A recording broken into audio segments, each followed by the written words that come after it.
요한복음 1장 1절이 뭐를 시작해?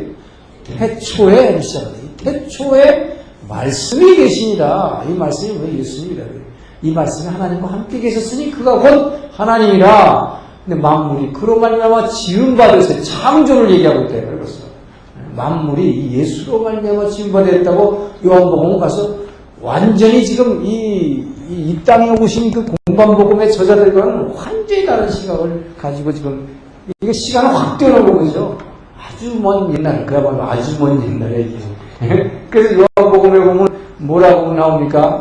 요한복음에 보면은 바리새인들하고 막 이렇게 변론하고 있는데 예수님이 그러세요. 내가 아브라함보다 먼저 난 자라. 그랬더니 바리새인이 뭐래요? 아니 네가 나이가 지금 40도 안 됐는데 아브라함이 언제 있었던데 2000년 전의 사람인데 네가 아브라함보다 먼저 났다고? 그러잖아요. 그때 예수님이 뭐라 그래요? 아브라함은 나의 때 볼 것을 기뻐하면서 기다렸는데 그는 보았느니라. 기가 막힌 말을 하죠. 그러니까 이 사람들이 이게 무슨 소리인지 알 수가 없죠. 이게 바로 이제 이 히브리서에 나오는 이 멜기세덱이에요. 멜기세덱. 아브라함이 뭐예요? 아브라함이 창세기 보면 우리 이제 나중에 보겠지만은 북방 왕들을 갖다가 추격해갖고 쳐부시고 롯을 구해서 돌아왔을 때 멜기세덱이라고 하는 이 뭐예요? 살렘 왕이 떡과 포도주를 줬다 그랬어요. 그렇죠?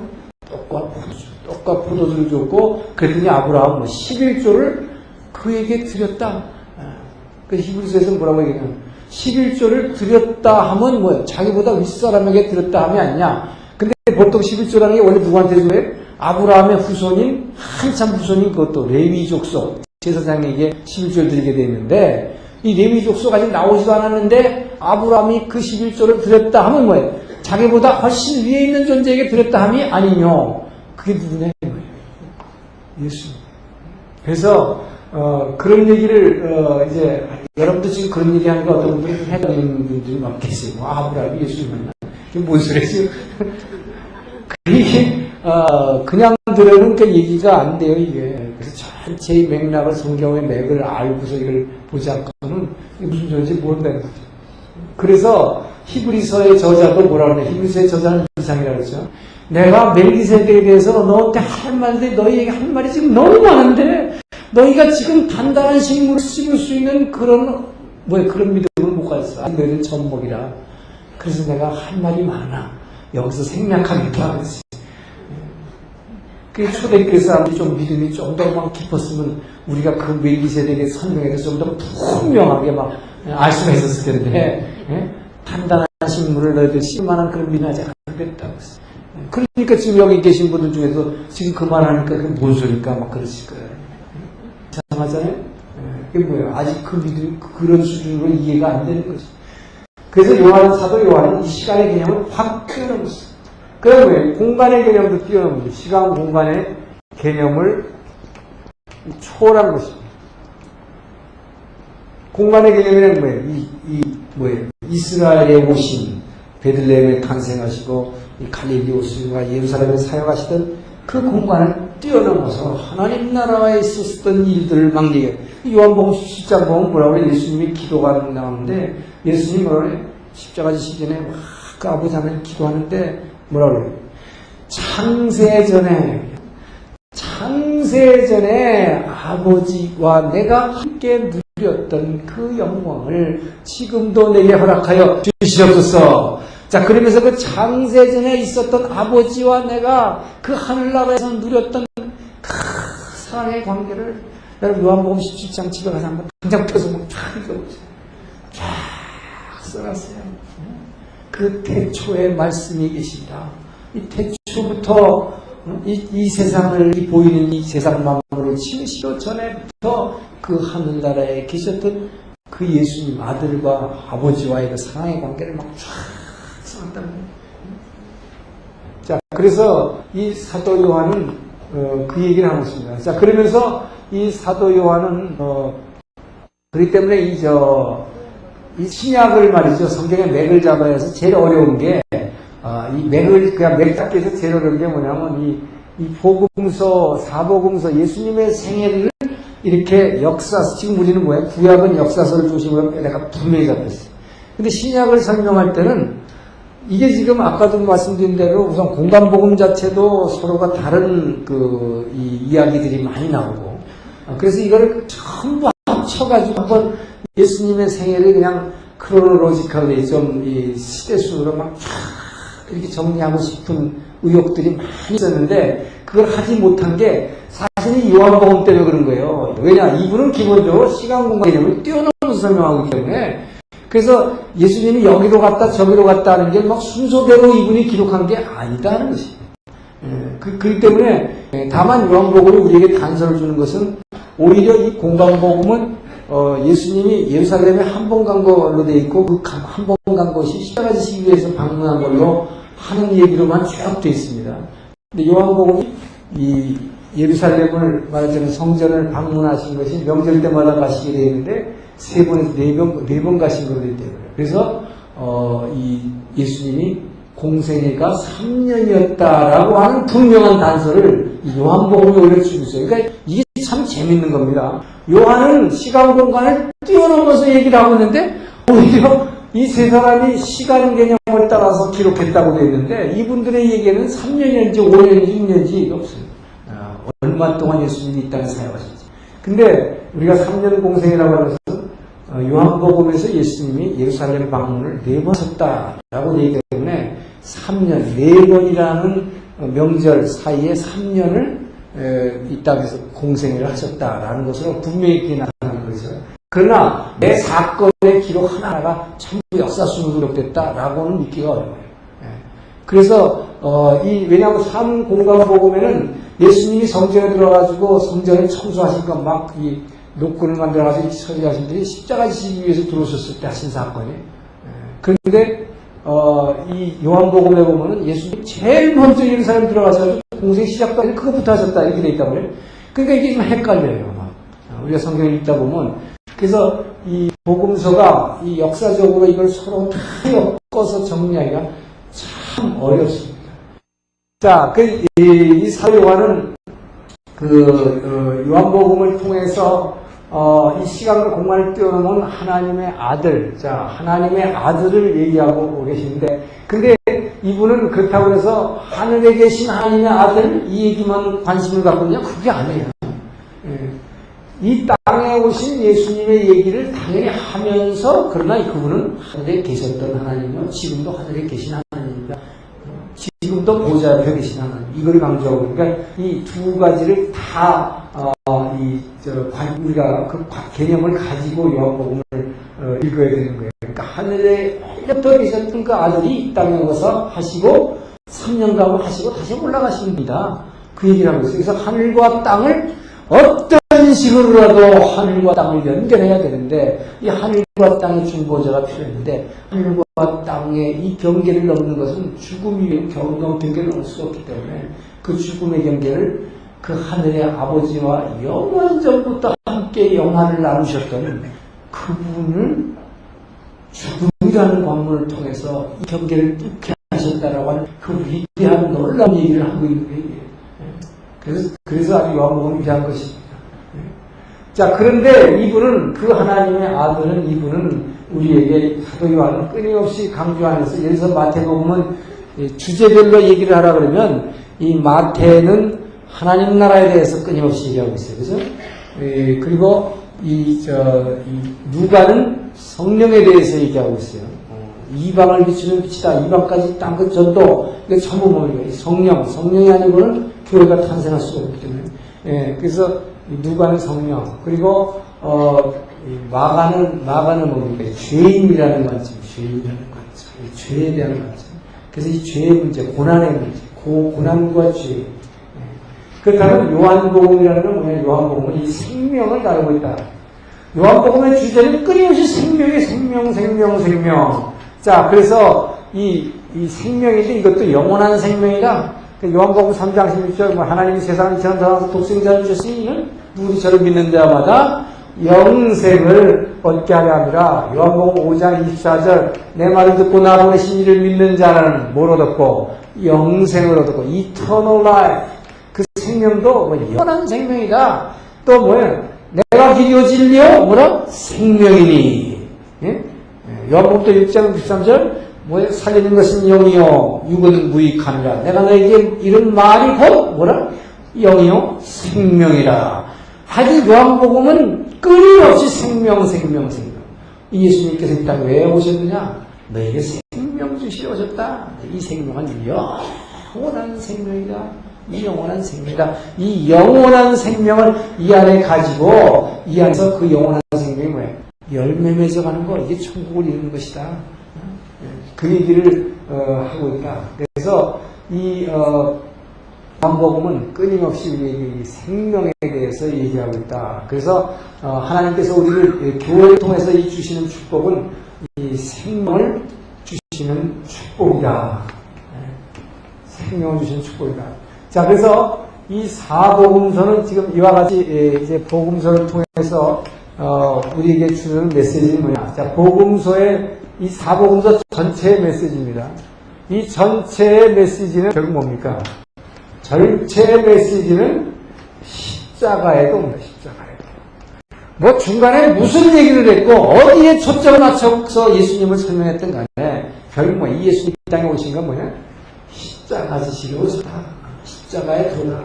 자, 그래서 이 십자가의 도를 설명해 주시고 이분은 뭐 하나님의 아들이로 오셨던 이방을 비추는 빛으로 오셨던 뭐 저 종으로 오셨던 어쨌든 간에 이분은 뭐예요? 생명으로 오셨던 뭐 십자가 지신 것이다. 십자가 사랑입니다. 이 십자가인데 바로 이 십자가라고 하는 것. 그렇기 때문에 우리는 뭐 이 성도들은 이 십자가 지라고 하는 것이에요. 이 성도들이 십자가 지라고 하는 것. 자, 그 얘기를 이제 뒤에서 이 복음서는 이걸로 예수님의 뭐라고 했어요? 예수님의 삶을, 예수님의 사랑을, 하나님의 사랑을 describe 해주는 게 복음서라고 했어요. 이렇게 설명해서 이 사랑이라는 건 이런 거다. 하나님 사랑이 이런 거다. 자, 그러니 이제 그 뒤에 나오는 이 사도행전까지 아까 이 사도행전 잠깐 뭐 더 저기 하면 사도행전은 아까 누가가 쓴 사도행전 기본적으로 이 주제가 성령이죠. 결국 예수님 십자가에 부활, 죽으시고 부활하신 것까지가 복음서가 다 거기까지 쓰고 있어요.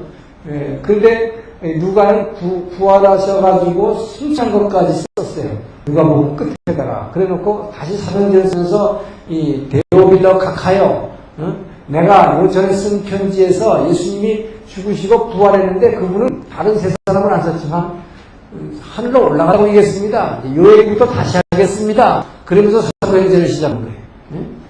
그러면서 그 약속하신, 그분이 올라가신 약속하신 성령이 이 땅에 임했고 성령이 이 땅에 강림할 때에 결국 뭐가 생기느냐? 교회가 탄생했다. 자, 그래서 예수님이 이 사복음서에서 십자가의 도라고 하는 것은 뭐냐? 이게 지금 이제 우리가 하려는 창조하고 굉장히 관계가 깊은데 이 십자가를 지신 사건이 결국 뭐냐? 이게 진짜 창조의 완성이다 하는 것입니다. 이 하나님 창조의 완성은 십자가를 통해서 이루어졌다. 왜요? 이 십자가로 말미암아 성령이 강림하게 됐고 이것으로 뭐가 창조될 수 있기 때문에 이 교회의 탄생이라는 것이 교회의 창조. 결국 하나님이 이 땅에서 창조하신 최종 창조의 목적은 뭐냐? 이 땅에 교회를 창조하는 것입니다.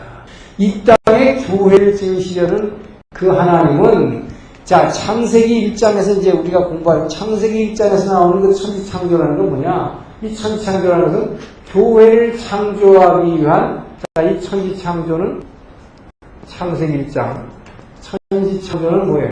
교회를 창조하기 위한 예비 단계였다. 자, 교회가 나오려면 뭐가 있어야 돼요? 성도가 있어야 되고, 이 성도가 나오려면 뭐가 있어요? 사람들이 있어야 되고, 이 사람들이 나오려면 동물, 식물, 광물이 자연계가 다 있어야 될 거 아니에요. 그죠? 그래서 이 자연계. 그래서 하나님은 이 천지 창조를 하신 것은 이 교회를 창조하시는 예비 단계였다. 그래서 예수님이 십자가를 지셨다는 것. 이것이 진짜로 창조의 완성입니다. 그래서 창조주 하나님, 이제 창세기에서 하는 이 창조주 하나님은 거기에 주역이 예수님이다 하는 거예요, 바로. 그 창조주 하나님이 이 땅에 이런 것만 지으라고 한 게 아니다. 진짜는 뭐예요? 이 교회의 창조. 이 교회의 창조는 바로 교회의 창조를 위해서 그분이 그 십자가에 지고 그분이 모든 창조의 주역이시다. 그래서 그분이 교회의 머리 되신 분이에요. 교회 머리 되신 분. 그래서 이 십자가는 어리석은 것 같으나 십자가의 그는 죽어서 없어질 거 아주 약하고 힘없어 보이지만 뭐예요? 이 뒤에는 엄청난 영광이 있는 것이다라는 것을 이제 이 창세기에서 창조할 때 분명하게 보여줍니다. 이 십자가가 영광이라고 하는 것을. 그 예수님이 얼마나 영광 받으신가 하는 것을 뒤에서 보여주게 되는 것입니다. 자, 그리고 나서 이제 서신서들이 쫙 있다, 서신서. 이것이 지금 이제 신약의 역사서죠. 신약의 역사서라면 이 뒤에 나오는 서신서, 이 서신서들은 좀 뭔 얘기하려고 이렇게 22권이나 붙여놨나? 만약에 우리가 예수 믿고 천국 가는 거, 예수 믿으면 천당 가는 게 목적이라면 이 사복음서로 끝나면 돼요. 그냥 사도행전 여기까지 해서라도 좋다 이 말이에요. 그런데 22권의 서신서가 왜 신약이 이렇게 많이 뒤에 붙어 있는 거죠? 자, 이 서신서는 전 뭐냐? 앞에서 사복음서에서 지난번에 이제 예수의 모습을 그려준 다음에 뭐예요? 예수 형상 뭐하라? 예수의 형상 닮으라. 예수의 형상 닮아서 변하라. 이 얘기하고 있는 겁니다. 그렇기 때문에 전부 누구에게 보낸다? 예수 안 믿는 사람들한테 예수 믿고 구원받으시오 라는 편지가 아니다 이 말이죠. 이것은 예수 믿고 구원받은 교회와 목사님들과 성도들에게 뭐예요? 너희가 예수 믿고 예수님이 십자가 지시고 구원하셔서 교회를 세운 것은 뭐하라고? 이제부터 예수 형상 닮아서 표현하는 것이다. 자, 그래서 이 서신서에 나오는 이 주요 타픽은 전부 그 얘기를 하고 있어요. 대표적인 예를 들어서 로마서 8장 13절 육신대로 살면 반드시 죽을 것이오래. 이게 뭐예요? 예수 안 믿는 사람한테 이게 로마 교인들에게 육신대로 너희들 예수 믿고 구원받았던 사람들 너희들 신이 원하는 대로 제 정욕을 따라가면 이게 뭐예요? 구약의 이스라엘 백성들이 바알신앙 따라가는 거란 말이에요. 예수 믿으면서도 육신대로 따라가서는 얼마나 많아요. 육신대로 살면 반드시 죽을 것이로되 영으로 몸의 행실을 죽이면 뭐라? 살리라. 영으로 뭐라 하라고 해서 몸의 행실을 죽이면 몸의 행실을 절대로 내가 생각해서 죽이지는 거 아니다. 뭘로? 성령으로 말미암아 몸의 행실이 죽여지지 않고는 절대 구원 받을 수 없다. 이 구원이 이루어지지 않는다 이 말이에요. 그래서 지금 이런 얘기를 서신서들은 전부 일관되게 이런 얘기를 다 하고 있어요. 이 구절이 너무 많지만 자, 예를 들어서 갈라디아 5장 13절 보면 뭡니까? 너희가 형제들아 너희가 자유함을 위해서 부르심을 받았으나 이 자유로 육체의 기회를 삼지 말고. 자, 여기 굉장히 중요합니다. 이 우리가 뭐예요? 죄에서 자유를 얻게 하면 보혈의 능력 주의 보혈 십자가다. 자, 그래서 예수 십자가 보혈로 말미암아 죄에서 자유하면 돼. 근데 갈라디아서에서 뭐라고 그러냐? 형제들아, 성도들에게 얘기하는 거예요. 성도들아, 너희가 이 죄에서 자유함 주신 거, 이거를 너희들은 이 자유함 가지고 너희들 육체의 기회를 삼으라고 준 거 아니다. 자, 그런데 제가 바로 생명통 크리스찬에 고백한 게 그거예요. 제가 모태신앙으로서 교회 쭉 42년 동안 다니면서 집사로 됐지만 저는 이걸 몰랐다 이거예요. 형제들아 너희가 자유함을 위해서 부르심을 받았으나 이 자유는 육체의 기회를 삼지 말라고 하는데 저는 이것을 가지고 육체의 기회를 삼았단 말이에요. 어렸을 때부터 배운 모태신앙의 유산이 집에 오면 매일 술 퍼먹고 무슨 죄였던 거예요. 무릎 꿇고 기도하는 건데 그 기도 내용이 뭐였겠어요? 제가 뭐 기도했겠어요? 오늘도 죄 졌으니까 또 용서해 주십시오. 자, 이러니까 죄에서 자유함 받았어요. 그럼 이 자유함 받고 그 다음날 아주 자유로우니까 또 자유롭게 죄를 너무 쉽게 질 수 있다는 거예요. 이 예수 믿으면서 이런 사람들이 얼마나 많아요. 그 예수의 피가 그러라고 너희 형제들아 자유함을 주셨으니 자유함을 위해서 너희가 부름받았는데 하나님의 자유로 이것이 너희를 육체의 기회를 삼으라고 준 게 아니다. 뭐냐? 오히려 사랑으로 서로 종노릇하라고 내가 주고 사랑으로 서로 종노릇 서로 섬기라고 내가 자유함 준 것이다. 왜요? 죄에서 자유함 못 얻은 자는 죄의식에 눌려있으면 뭐예요? 어떻게 이웃을 사랑해요? 어떻게 이웃을 돌볼 수가 있어요? 내가 눌려 죽겠는데. 내가 다른 사람한테 상처받아가지고 내 안에 상처받은 그것 때문에 맨날 울고 있는 사람이 어떻게 이웃을 돌아봐요? 그래서 하나님은 예수님이 이 땅에 오신 목적이 이사야 10장 1절에서 3절도 뭐예요?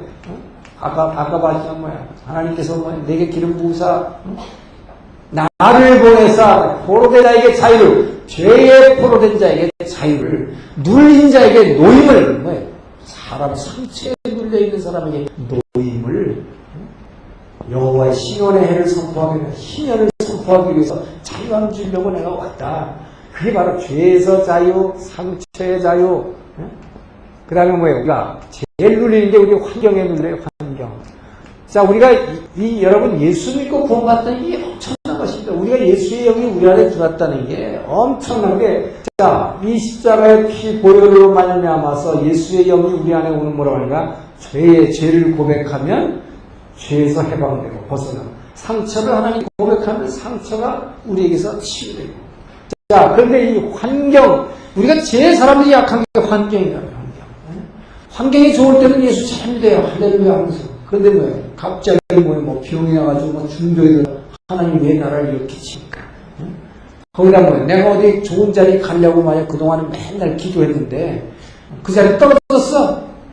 그 얼마나 실망돼요? 그러니까 뭐 하나님 나한테 이런 고통을 주십니까? 자, 그러놓고 그 환경이 찬바람이 확 불어닥치면 뭐예요?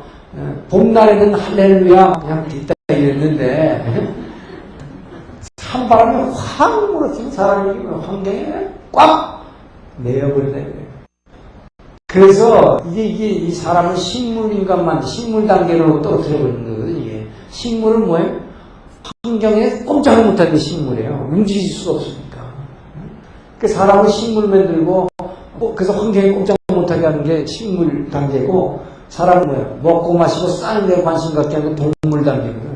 사탄은 우리로 하여금 끊임없이 동물 되고 식물 되게 만들려고 하는데, 그래서 이 환경을 뛰어넘을 수 있는 것, 이것은 뭐냐? 이것이 바로 이 성령이 아니고는 안 되는 것입니다. 여러분, 그래서 성령을 우리 안에 주신 것은 아까 이 마태복음 끝에 내가 뭐예요?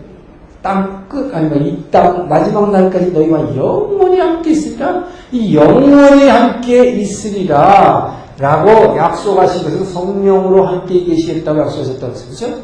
바로 이 성령으로 우리 안에, 그래서 지금 여기서도 보면 이 서신서가 전부 뭐냐, 이 서신서는 이 육에 속한 성도냐 영에 속한 성도냐 이걸 얘기하고 있어요. 육에 속한 성도냐, 그러니까 이게 전부 예수 믿는 성도들에게 보낸 편지다. 여러분, 굉장히 중요한 거예요. 예수 믿는 사람들에게 육에 속한 성도들이 있다. 그러니까 너희들은 뭐예요? 육신대로 살면 성령 죽으리니 뭐예요? 영으로 원시를 죽이면 살리라. 영에 속한 성도 되라 이거예요. 그래서 예수 믿는다고 하면서 육이 시키는 대로 따라다니는 거, 이건 말짱 않고 이거 열매 맺지도 못할 뿐만 아니라 죽는다는 거예요. 죽는다고 했어요. 영에 속한 성도 되라. 자, 그 얘기하고 있다. 그래서 성령의 인도하심을 받을 때 우리가 비로소 뭘 이겨냈느냐? 환경을 뛰어넘을 수 있는 거예요. 그래서 이게 빌립보 4장 7절 말씀, 제가 전에 말씀드렸는지 모르지만, 제가 제네바 있을 때, 그때 이제 예수 이제 제대로 막 믿겠다고, 이제 여기서 과장 끝내고, 술 끊고, 담배 끊고, 술 완전히 못 끊었지만, 어쨌든, 그러고 제네바. 왜냐면요, 그래도 내가 뭐 술집에 다니면서 일부러 술 먹는 거는 끊었지만, 그래도 직업상 뭐, 디너 하는데 와인 한 잔 이것도 못하면 저는 외교관 쫓겨나는 줄 알고, 그거는 끊으면 안 되겠다고 생각했어요. 그리고, 뭐, 운동하고 나서 맥주 한 잔 마시, 다른 사람들도 오더라고요. 성경에 술 취하지 말라고 그랬지, 술 먹지 말라는 거 어딨냐고. 근데요, 제가 이 성경의 맥을 공부하고 보니까, 성경에 술 먹지 말라고 그랬더라고요. 사람들이 그 구절을 몰라가지고, 성경에 술 먹지 말라는 구절 어딨냐고 그래. 술 먹지 말라는 구절 분명히 있어요. 시편에도 있지만, 하박국 2장 5절 보면, 술을 즐기지 말라, 술을 즐기지 말라. 이런 자들은, 술을 즐기는 자들, 이런 자들은 반드시 멸망할 것이라고 하는 것을 아주 구체적으로 써놨어요. 아주 그 심판을 막 자세히 써놨어요. 이런 자들은, 악한 자들의 표정에서 술을 즐기는 자들. 술 즐긴다는 게 뭐야? 그 술 한 잔에 술 즐기는 게 뭐예요? 한 잔, 두 잔 하다 보니까 술이 술 먹더라, 이 말이에요. 저도 그래서 술꾼이 되어버렸는데. 그래 놓고 더군다나 하박국 2장 15절 보니까 뭐라고 되냐? 한국 사람들 잘 알아. 술을 남에게 권하지 말라. 한국 사람들은 무조건 먹기 싶은데도 왜 이렇게 먹여? 술을 먹이는 자는 심판받는다고 써있어요. 여보세요? 술을 먹이는 자는 그 사람의 하체를 드러내게 하는 자라고 했어요. 분명합니다, 이것은. 술 먹이면 어떻게 돼? 사람들이 남 술 먹이는 이유가 뭔데? 이 남자들이 아주 나쁜 마음을 가진 남자들이 여자 만나면 술 먹이려고 그래. 그게 뭐 거기 써있는데, 하박국 2장 15절이 그거 있대요. 하체를 드러내기 위함이라 그랬어요. 그런 자는 심판을 받으리라. 모르면 그렇게 한다는 말이죠. 근데 예수 믿는다고 그러면서도 뭐예요? 유기 시키는 대로 막 따라가려고 성경 구절까지도 막 갖다 성경에 그런 얘기 없다 막 그러시는 데가 무슨 분명히 그렇지 않다. 그 영에 속한 성도들아. 그 성령의 인도하심을 받으려면 어떻게 돼?